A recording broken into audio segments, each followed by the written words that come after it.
Hello Internet, my name is Brennanarchy. Welcome back to Gregtech New Horizons. Last time we got our Tinker's Smeltery built up, as you can see here. And we said at the end that we needed to upgrade our weapons and our armor to make sure that we would be able to survive going caving to get fuel.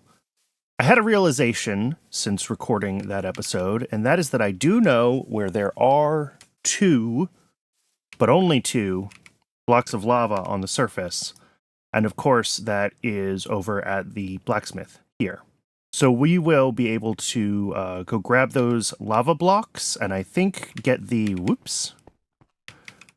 quest for, we'll be able to go grab those two lava blocks, and that should be enough to get this seared stone and make ourselves our final casting table. We look at the seared stone casting. We figured that out last time. This is 360 millibuckets of liquid seared stone. And a single cobblestone gives us 18 millibuckets, so that's 20 cobble into our smeltery to make that. This smeltery has more than 20 slots. So that'll all run through at once, so we should have no problem with getting that done with just the lava we have in the village. Make sure I do have enough. Yeah, I have plenty of cobble. So let's grab a couple of buckets and our seared tank here. Let me also get some food, and then we'll head over to the village and grab the lava. These seared tanks can be carried with fluid in them, so we just go ahead and, we need to make sure the lava bucket is in our active hand, because that's the only way that the pizza gloves will actually work. You can see I can hold this all day long, but as soon as I change hands, it starts to hurt. So there we go. We've got 2 buckets of lava. It's not a lot, but it'll be enough to get us started with our smeltery, and we are, however, going to need to go get more lava. And we're going to take a couple of damage ticks here. Okay, I picked it up. There we go. And we're going to do just the 20 that we need, because I don't have any place to put any extra seared stone, and we don't really need any more, so...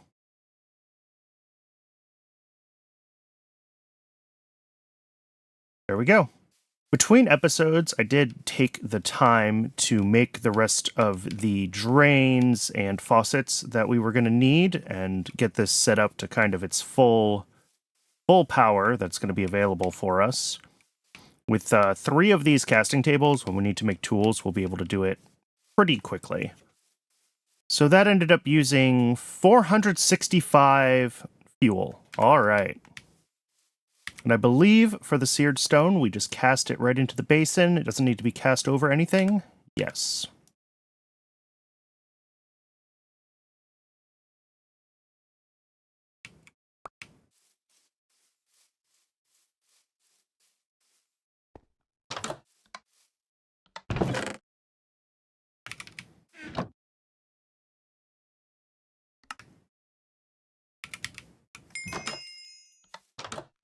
There we are. The quest is done. Our smeltery is complete, but we're going to need a lot more fuel for it before we can really get into making upgraded tools here. And also, we do want to make sure that we can defend ourselves if we find caves while gathering metals and other things. So it's still worth it for us to prepare for caving. To do that, there's 3 quests on here that I want to finish. We're going to do this flint sword quest. We're going to do the bow quest. And back in So It Begins, we have the shield up and shield update quest, both of which we should be able to do pretty easily now.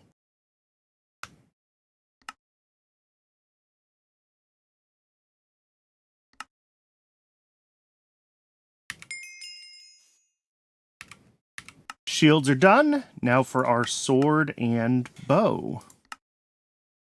The sword, I think some of the parts that we would want for this are available to us in the village, so we can go ahead and double check, but I'm pretty sure there was a bone guard in the village Tinker's Hut. For the bow, I believe we're going to have to do everything ourselves. The other question is, do we have enough? We might have to make some more paper for more blank patterns as well.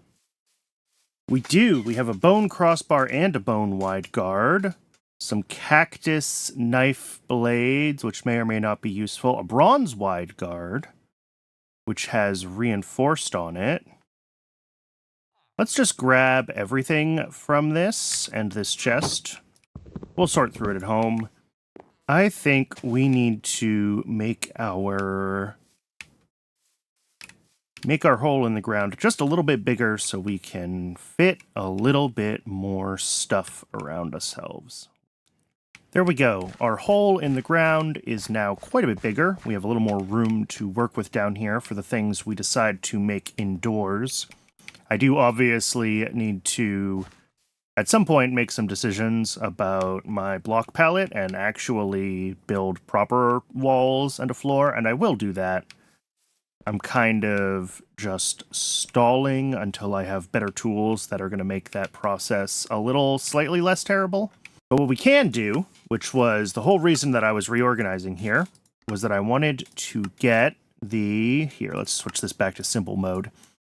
I want to get the flint sword done, and I want to get the bow done. To get the bow done, I'm seeing 1, 2...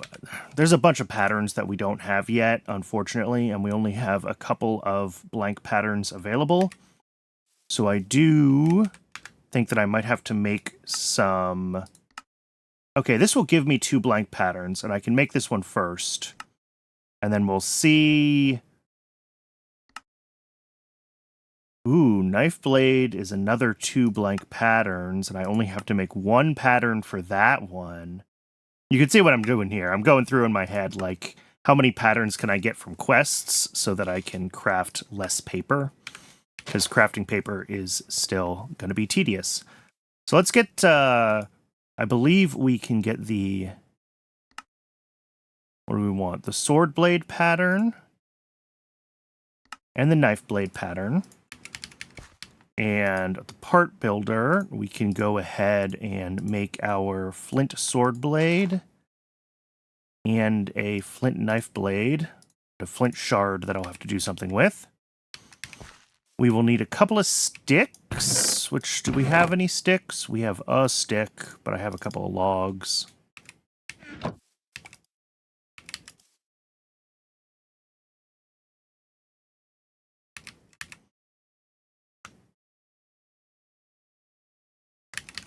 And then we already had the bone. Which kind of crossbar do we need to make this a wide guard is what we want. Okay. Broadsword. Bone wide guard. Flint broadsword.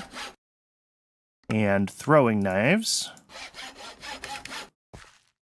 And that should have both of these quests complete. Yes. Lots of flint and a couple more blank patterns, which is great. The question is, will 4 patterns be enough for us to make a bow? Let's go through and figure it out. We need arrowhead. I think we need 5. Oh, that's so annoying. Because we don't have a tool. We never made a tool rod pattern. So we need... tool rod, we need arrowhead, we need bowstring, we need... Nope.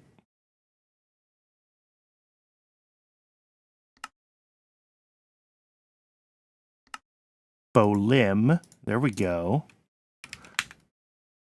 What does fletching come from? There is a fletching cast, okay. Or a fletching pattern. Oh, is that this one? Probably this one. Okay, so we do need to make 1 more blank pattern. Which is 4 pieces of paper, which is 16 wood pulp. Okay.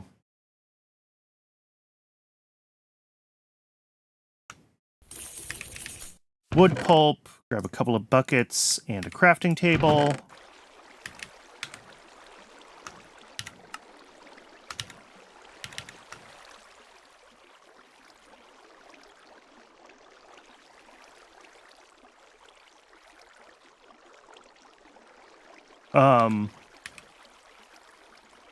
What?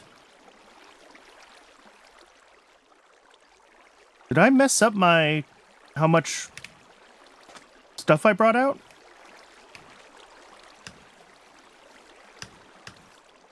Did I only bring 8 wood pulp? I mean, it's fine. I can make more.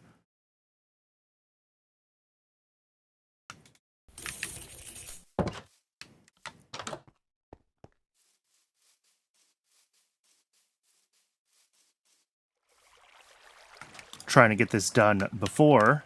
There we go. It gets dark. Stencil worker. Huh. That's not right.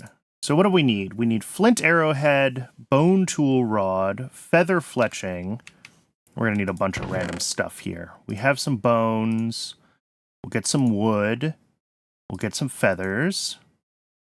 And the last thing we need is string. So let's get a few strings as well. Oh, I had some. Oh well. There we go.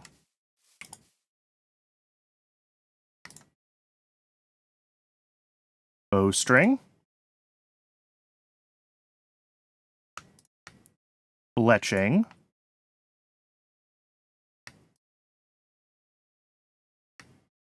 Tool rod. And bone meal as a spare part. Arrowhead. And let's get our logs into planks. 1 bow limb and a stick. 2 bow limbs and a stick. Okay. So to make the bow, there goes our bowstring and our 2 limbs. There's our short bow.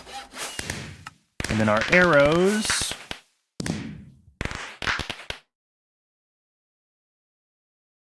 Like so. Hopefully that is good enough weaponry for us to be able to take out any random mobs that we find if we need to defend ourselves. The other thing we want to handle is defending ourselves. And if we check out the Without Dying chapter, we have a few options here. But getting enough leather for leather armor is probably the best option. 1, 3, 2, and 1. Alternatively, wooden armor. Yeah, 1, 2, 2, 1. And wet dirt armor is the same. So I think the leather armor is worth going for. We do need a lot of leather, but it is just the vanilla recipes. So we can grab some wheat, and all we can really do is keep breeding up our cows.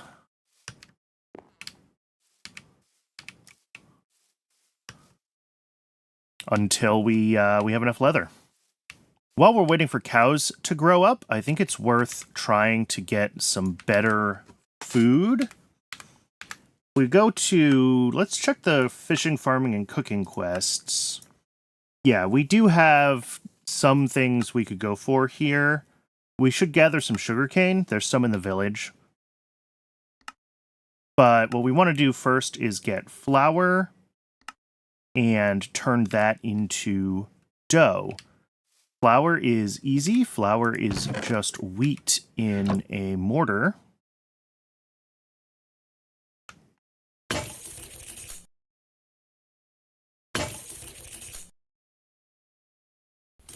There we go. That's a stack of flour.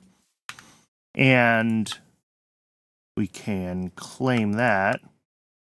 To make dough, here we go. This says, don't use the recipe in any eye. Drop a stack of flour into a cauldron of water. Our cauldron is empty. Let me get some water.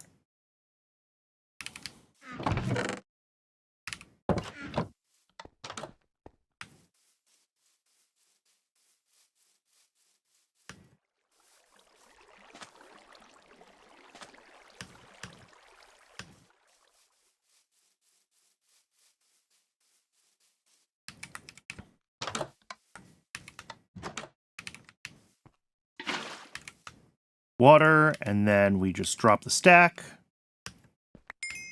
Stack of dough.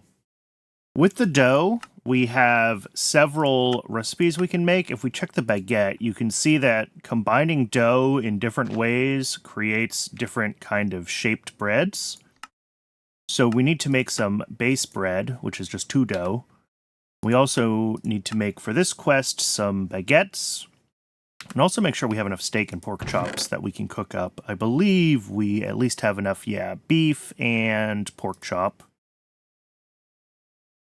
So let's get those cooked up. I'm just going to do enough for the quest because I'm trying to be a little thrifty with my coal initially. And also, we can't eat too much of the same food over and over. So there's not a lot of sense in making heaps of the same thing all at once right now.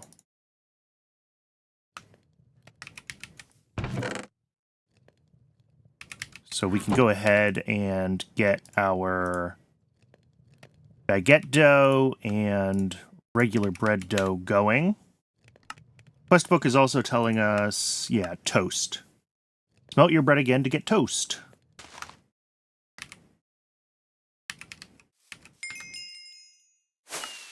Ooh, the bread quest gives us a rolling pin. I'm going to take that because that gives us a little more food variety options early on.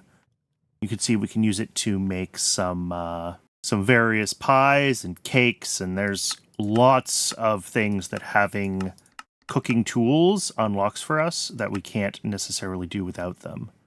The other quest we could finish up, of course, is the large sandwiches quest, which, we want to slice them, and then they go around.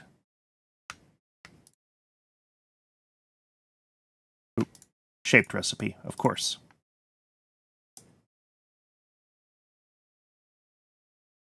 Large steak sandwich and the large pork sandwiches. There we go. And this gives us a couple more sandwiches. There we go. And this is great. Again, food variety early on can be hard to manage. So having even a few different options for foods that have decent nutrition value is really, really important. I've decided that I don't want to wait for the cows to grow up enough to make 24 leather.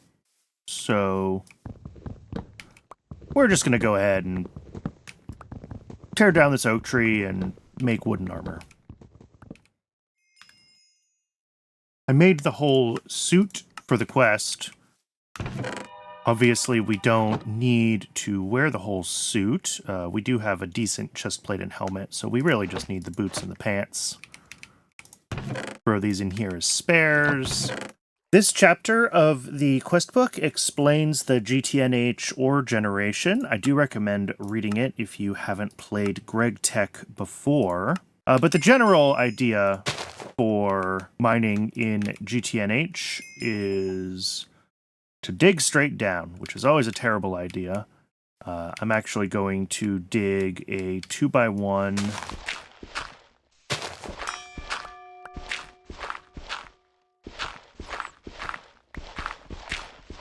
You can see in the top left that in-game info does say that this is an ore chunk. So we do expect to find something as we make our way down here.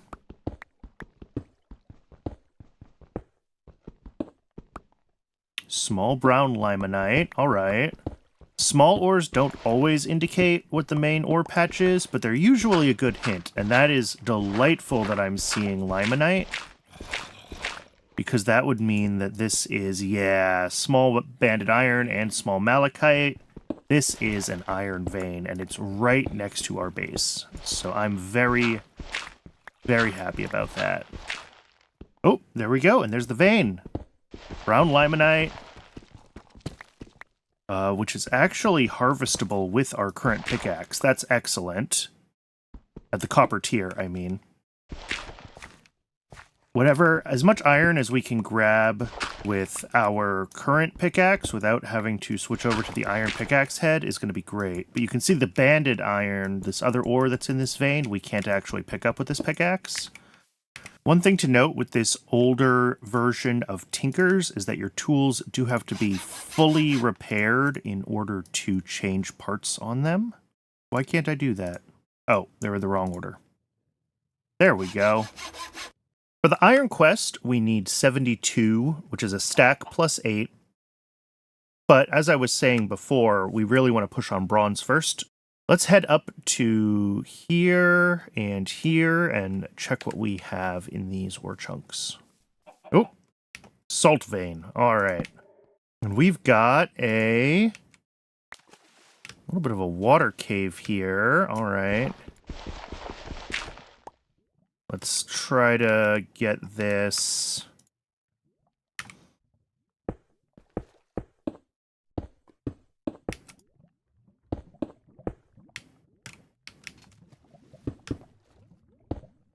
There we go. That should get us.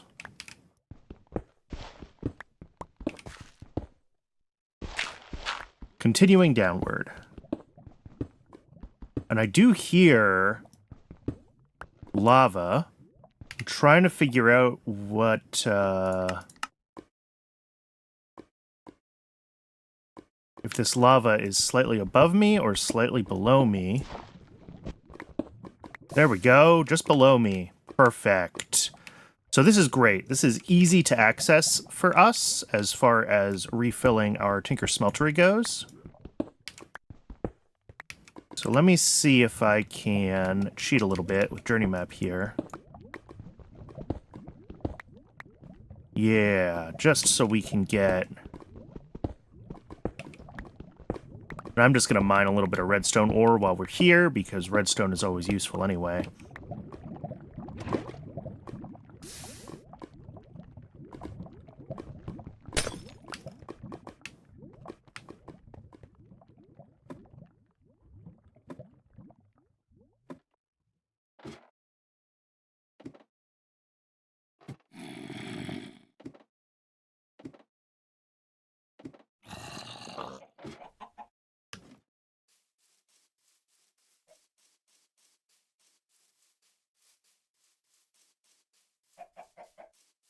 And we can drop this off right here. So there we go, a fully fueled. Interesting, it only shows 4 buckets of fuel in the smeltery controller. I'm going to assume that's a UI bug and trust that this is going to work correctly.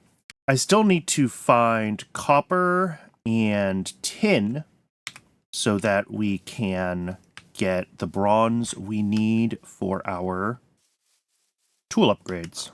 So that is now our goal, is to find ore chunks that have copper and tin in them for us. Oop, here we go. A little bit of a cave. Gotta be careful here. Yep.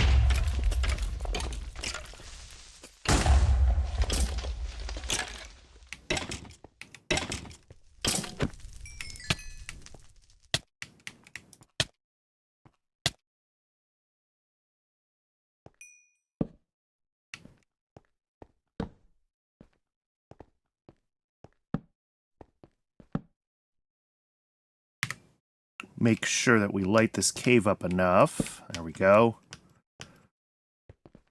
All right, I think this is another iron patch. I'm just trying to decide what to do with this cave situation here. Woo! Well, I think that solved itself, because this is now walled off from the rest of the cave.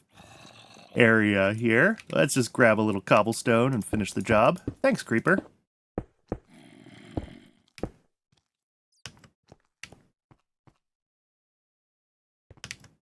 We were mining downwards right here.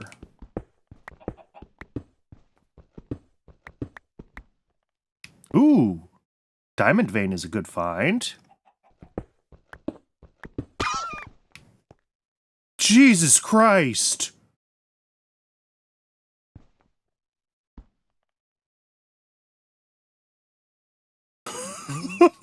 Oh, scared the crap out of me. All right, this is another redstone vein. And it's also just not showing up on visual prospecting. So I think there's a bug with redstone veins and visual prospecting right now. Ooh, cassiterite sand. Okay, this is tin. If we look up cassiterite,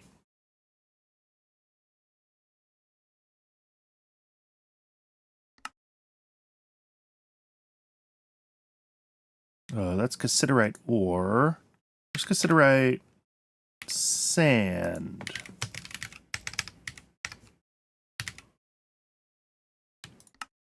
There we go. Yeah, cassiterite sand. If we check the ore processing for this, if we just smelt it, we get tin.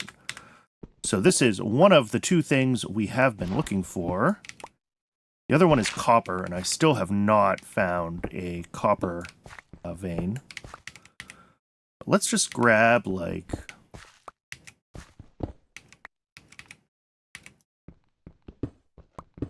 half a stack of this or something. Now we just need a copper vein. There was some copper on the surface around here. It's not here. It might be here. This one's kind of a pain to dig down into because it's right on the edge of the water there. But let's check this, because if that is a copper one and it's right next to base, then that's really convenient for us. Nope, it's another lapis vein. Darn. Soapstone vein. Still not what I'm looking for. Ooh. Have we finally found copper? I'll at least grab the small ores on the way by. Ooh. Okay, it's another water cave.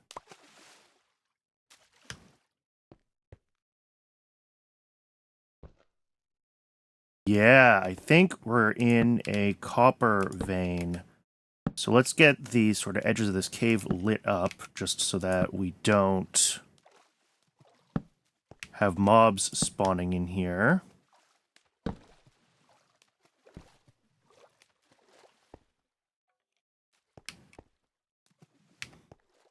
And then let's get the...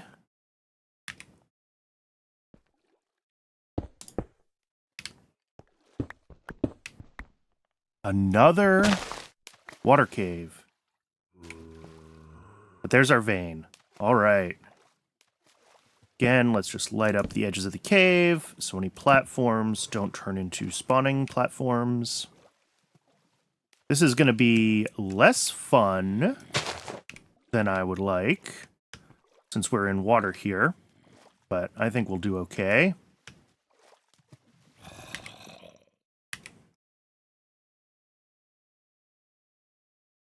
It's really tempting to just, like, fill in this whole area with dirt and gravel and use that to clear the water. In fact, I think that's what I'm going to do. And with that, we have access to our copper vein. Finally. All right. Let's, what do we have? We have chalcopyrite, which I believe is the copper ore that we care about. So let's just get started here. After quite a bit of searching, I think we finally do have all of our initial materials. We have a copper vein that's actually really close to base. It was just the last place I checked. We have lots of iron available. Some of these showed up in weird places. I think there's actually... both of these are iron chunks, and visual prospecting just got confused about, like, where the ore comes from. We have redstone available here and here, which for some reason just don't show up on visual prospecting. And then we have a tin vein up here. We have coal. We have these gold veins if we need a little bit of gold. So we're in really good shape.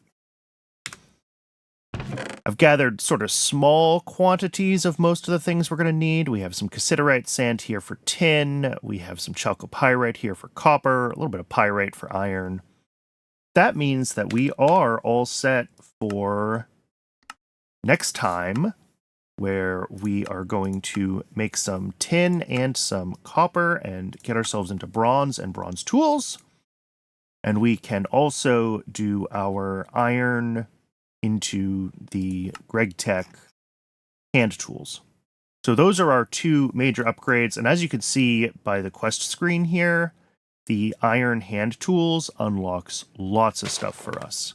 It's going to unlock, well, for one, the ability to make ladders, which is absolutely fantastic. But it will also give us access to storage drawers and sleeping bags and better paper, better chests, and all of that will come next time. I know we've been kind of promising the tool upgrade for a couple of episodes now, but GTNH is one of those mod packs that just takes as long as it takes. And I think everything we did this time was super important. It was important for us to get, better food going with our bread and things like that. So we're in a good place to get our tools going and actually start breaking into Gregtech next time. Thanks very much for watching. If you enjoyed, do be sure to leave a like and consider subscribing, and I will see y'all in the next episode. You are making too much noise, my friend.